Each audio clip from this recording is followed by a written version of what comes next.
I am now joined by NASCAR Cup Series driver Todd Gilliland. Todd, thanks for being on the show today. Yeah, absolutely. Thank you for having me on. And we talked before. I've watched some of your videos, and yeah, it's definitely cool to be a part of.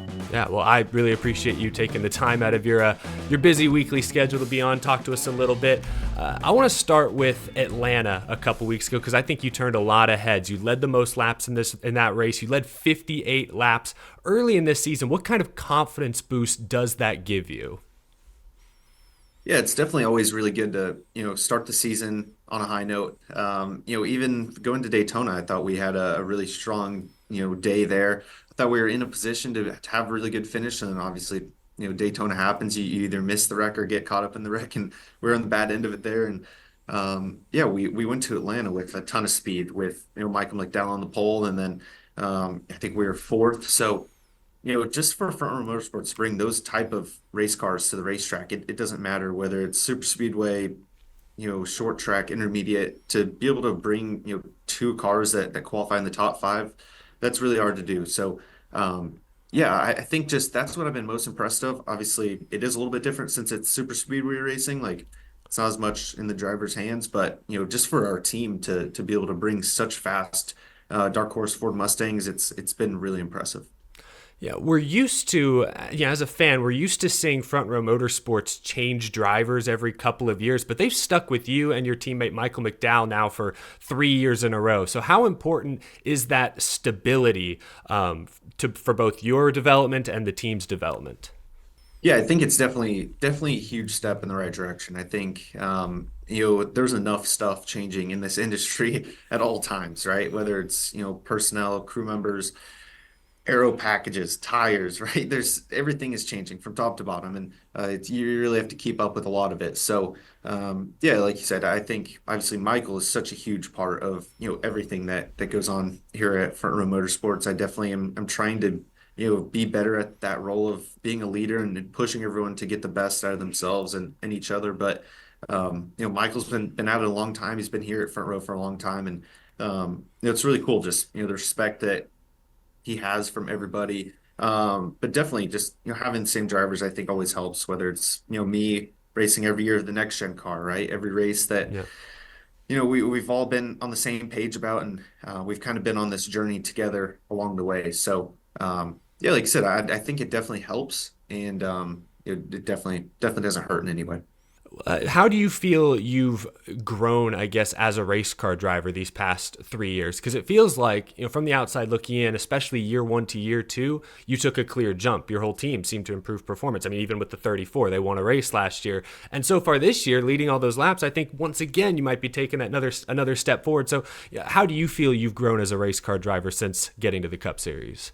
Yeah, I definitely think I've grown for sure. It's crazy. It's only been 3 years, and I was relatively young, coming into my first year in Cup. I think I was 20 or 21. So that yeah, that's just a tough jump, right? And I mean that's something I've always been used to is obviously being around older guys and being the youngest one on the team and really having to work for having a voice and all that stuff where with Ryan Bergini, my whole team at Front Row Motorsports, it's really just been such a good opportunity, right? To the first year, everyone was learning a lot with the next gen car, and then this year, I definitely think our speed has taken another step. Even going to Phoenix, last year we think we finished like 28th and 30th, in the races with um, arguably a little bit stronger of a field this year. So, yeah, it's hard, man. There's no bad cars. It's, you see the guys that have bad weekends and they end up, pretty deep in the pack. So, seems like our consistency this year has been a little bit better, and that's what I'm, mostly focused on. I would say this year, I feel like our ceiling is at a point where, we need to obviously keep getting better, but we need to also, reach our potential more often. Take me back to your first year in Cup for a moment. I just thought of this because I guess you jumped straight from full-time trucks into full-time Cup. And I guess you're one of the first sort of recently to start doing that. We see this year with like Carson Hocevar or Zane Smith is a good example. How challenging is that to go straight from kind of, the third series, shorter races, you race on Friday nights often, to the Sunday show? Like that's got to be a huge jump. Can you talk a little bit about that? Yeah, I think in some ways it is definitely a huge and like ginormous jump. And then, other ways as far as like the cars driving all that, I honestly felt like they drove very similar to the trucks. I was like super surprised and like happily surprised, obviously, to not really, obviously I obviously need to get better and do all the right things and work towards it, but just it wasn't like relearning a whole new car. Like definitely the biggest changes were the race length, and then kind of the schedule, Oh yeah. where it's like 23 races to 33. I think after like the first five races of my first year in Cup, I was just like wiped out. Just obviously like going to the Clash. West Coast, Daytona for the Daytona 500, you're just like all out for 5 days.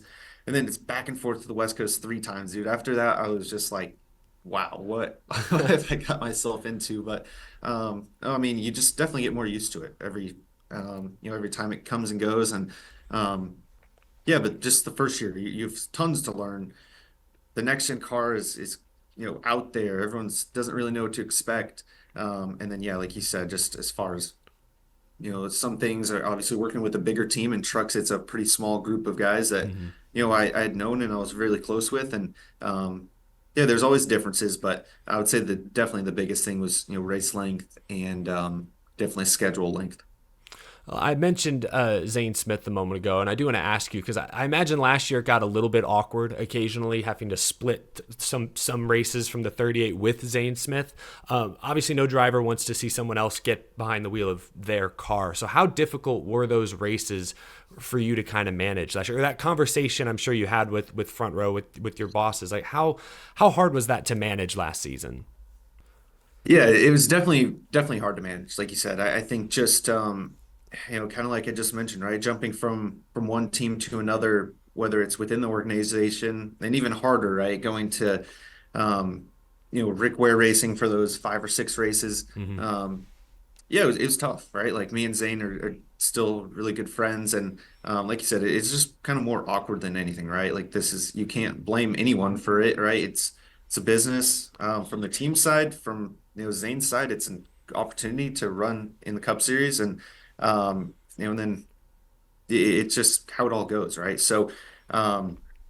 It's not the most fun thing, but you kind of have to understand it from all sides. And I really think we made the most of it. I think I was still really involved here, even throughout those races of just being part of the team still. And on the flip side, I was still getting the experience of going to those races with Rick Ware Racing and working with a new team. It's like I said, it's hard, but it's also one thing that can really make you grow as a better driver and as a better leader. So yeah, that's kind of what I was putting emphasis on during those races, and I think we still made the most of, yeah, like you said, a semi awkward situation at times. Yeah, no, absolutely. Let me. Well, you're obviously with Front Row now full time for 2024, so I guess it worked out.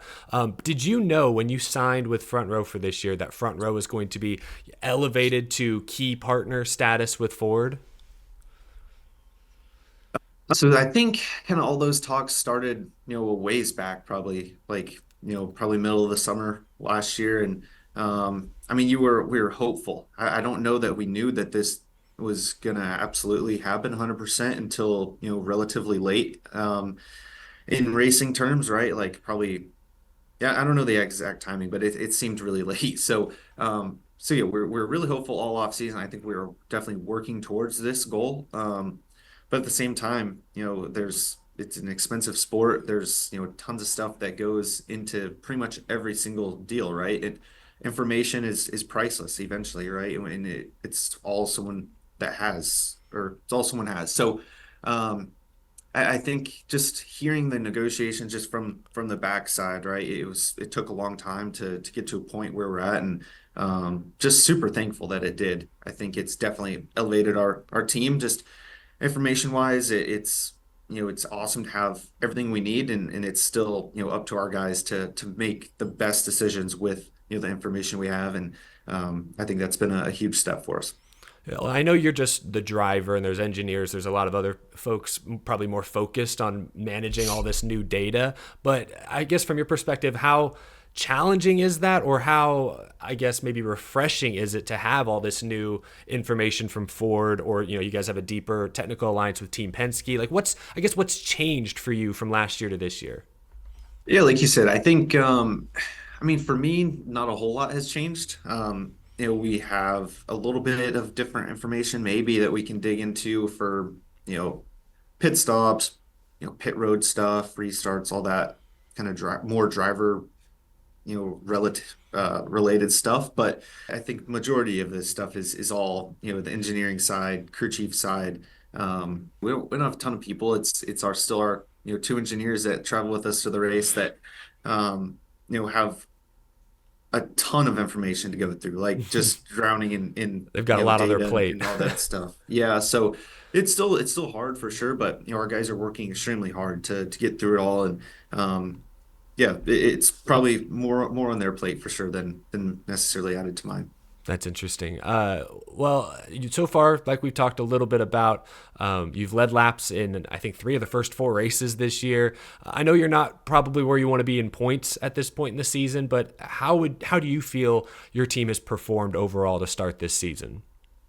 Yeah, yeah, like you said, it's a tough one to answer because I mean I honestly think that we've performed so much better than we have in the past. So you really have to stay positive. It's really hard because we are 28th in points, I believe, and we're pretty much last before Phoenix. Like the only 2 cars behind us were the Stewart Haas cars that had penalties. So yeah, it's hard. You dig yourself in a hole. Like obviously, all off season when the schedule comes out, you see Daytona and Atlanta, and you're like, on the back of your mind, like, wow, this could suck, but it's really a great opportunity, and we Yeah. had really good opportunities to get good finishes, and that's just how those races sometimes fall not in your favor. So, I was still really trying to stay positive through those 2 races, and then obviously now it's getting into the main part of the season. Definitely to get some points at Phoenix was really good. Um, just move up, just keep chipping away at it. It's a long season, and I think our potential for speed every single week has never been better. So I'm excited to see, how much we can keep chipping away, like I said. Yeah, I guess I'll end with this. We got Bristol coming up. That abbreviated West Coast swing is over. Like you just said, we're about to hit that kind of grind of the season now. What are you looking forward to at Bristol? And I guess if not Bristol in particular, what other tracks coming up are you especially excited about with your 38 team? Yeah, I'm super excited about, the next 4 or 5 that are coming up. I think we really have an opportunity to hit the ground running right here. Um, Phoenix, like I said, we got out of there with some really good pit strategy. Our car ended up being, really like relatively fast at the end. We just kind of missed it on the balance.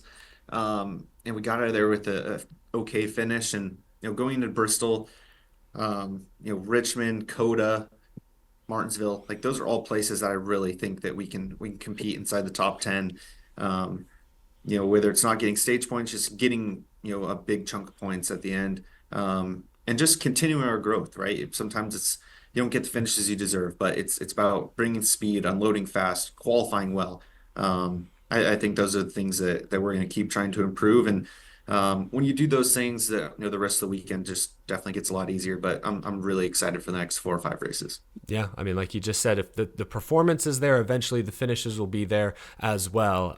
Todd, it's been great to see the 38 car running up front consistently the first few races of this season. Really appreciate you being on the show this week, and good luck at Bristol this weekend and the rest of the season. Awesome. Yep. Good talking to you.